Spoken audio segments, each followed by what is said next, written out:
Wow, these are looking much better. What do you think? Yeah. I guess we might as well tell everyone how our no-dig experiment's going and let them see the results.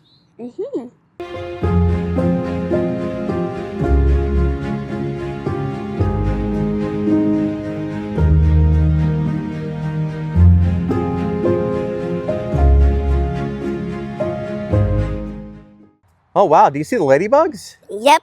Look at that. They're actually doing our job for us and taking care of the pests. I caught a ladybug before. You did? It was for school, but then I released it after. That's always good to release it for sure. Hello and welcome to Sproutlogic Gardening. My name's Mike. My name's Nora. And today we're going to show you the results of what no digging actually looks like. I figured the best place to start was actually right here with this bed. That was the last video where I went ahead and demonstrated it. Now, for those of you who've been following for a while, you've seen my journey.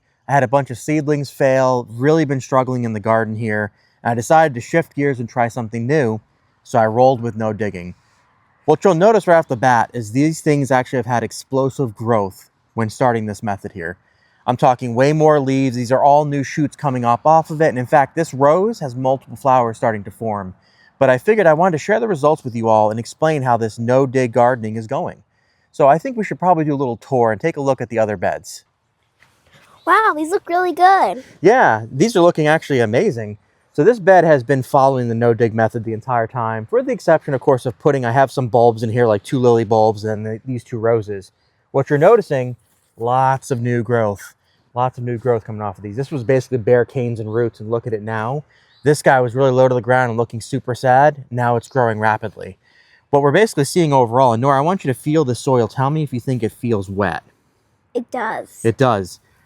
I'm noticing one of the things right off the bat is much better retention of water. And I'm also seeing plants be way more happier and growing rapidly. So overall, so far, the results have been really positive, but we should probably continue this tour. Let me show you some other things and you can tell me if you agree. Wow, this is big. It sure is, yeah. And I'm looking at the yarrow and the echinacea in this bed. These beds are following that same method and the results speak for themselves.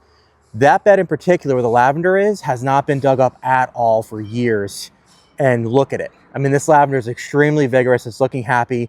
And I want to mention that it started off small, a tiny little plant.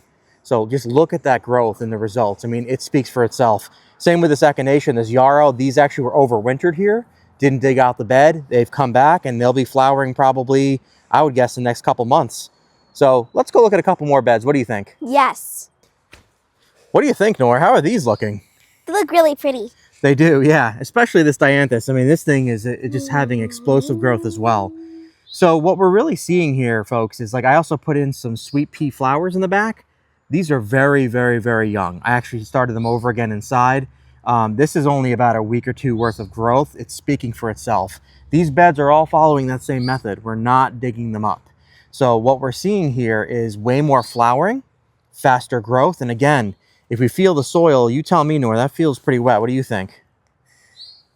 Wow, it really does feel really wet. Yeah, so this is holding moisture much better as well. And everything, I mean, if I go across here and look, all of these different plants, the lupins and the ranunculuses, and this is actually a chamomile. I mean, look at the growth on this guy right here. This is incredible. It's covering basically the entire bed. They're looking really, really good. So I guess we should probably wrap this up and I'll explain a couple more things I'm noticing in this process.